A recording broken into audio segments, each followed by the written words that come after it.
చాలామంది అనేది ఆయన జయశంకర్ గారిని ఎందుకు మీరు కేసీఆర్ గారిని అంత నమ్ముతారు అని. ఆయన ఎప్పుడు అనేది ఒక మాట, కేసీఆర్కు మించి దక్షత, కమిట్మెంటు, కేసీఆర్కు మించి తెలంగాణ సాధించే విషయంలో మొండితనం ఉన్న నాయకుడిని ఒక్కని చూపెట్టండా నేను మీ ఎంబడి నడుస్తా అని చెప్పారు. ఆయన మొహమాటం కూడా పడేది కాదు.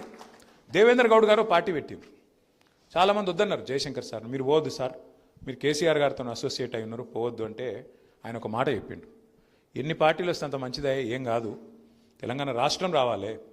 ఆ రాష్ట్రం వచ్చే క్రమంలో నేను చెప్పి వస్తా, వాళ్ళకు నేను చెప్పి వస్తా. ఏమని? దేవేంద్ర గౌడ్ సాబ్ కూడా చెప్తా, స్పర్ధ లేకుండా పనిచేయండి, సమాంతరంగా పనిచేయండి, ఒకరితోనొకరు కలహించుకోకండి. ఎవరు చేసినా అల్టిమేట్గా మీరు అందరూ కోరుతున్న తెలంగాణనే కదా. ఇప్పుడు హైదరాబాద్కి వెళ్ళి బయలుదేరి ఢిల్లీ పోవాలంటే నాగ్పూర్ మీదకి వెళ్ళి పోవచ్చు, బొంబాయి మీదకి వెళ్ళి కూడా పోవచ్చు.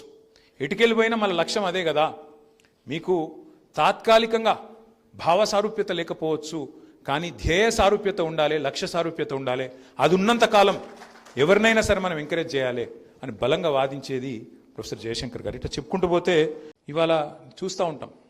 చూడండి, ఢిల్లీలో 75 సార్లు మన ముఖ్యమంత్రి రేవంత్ రెడ్డి ముఖ్యమంత్రి అయిన తర్వాత ఇది 75వ సారి ఈరోజు ఢిల్లీలో ఉన్నాడు. ఆయన ముఖ్యమంత్రి అయి 32 నెలలు కాలే, ఎల్లుండితోనో రేపటితోనో 32 నెలలు అవుతుంది. కానీ 13 రోజులకు ఒకసారి ఢిల్లీ పోతాడు, 2-3 రోజులు ఆడు ఉంటాడు, దేహి దేహి దేహి అని ఈరోజు అక్కడ యాచిస్తూ ఉన్నాడు. వాళ్ళకి మరి యాచిస్తున్నాడో వాళ్ళకి ఇచ్చొస్తున్నాడో కానీ మొత్తానికైతే ఢిల్లీ పోవడం అంటే ఢిల్లీ వాళ్ళ ముందు యాచించి, ఢిల్లీ ముందు గులాంగిరి చేసి జయశంకర్ సార్ కోరుకున్నది ఇదే. ఏమన్నాడు ఆయన? ఢిల్లీకి సామంతులు ఉండొద్దు, స్వతంత్రులు ఉండాలి. ఎన్నటికైనా స్వీయ రాజకీయ అస్తిత్వమే తెలంగాణకు శ్రీరామ రక్ష. తెలంగాణ కోసం ఒక స్వీయ రాజకీయ అస్తిత్వ పతాక ఉండాలి.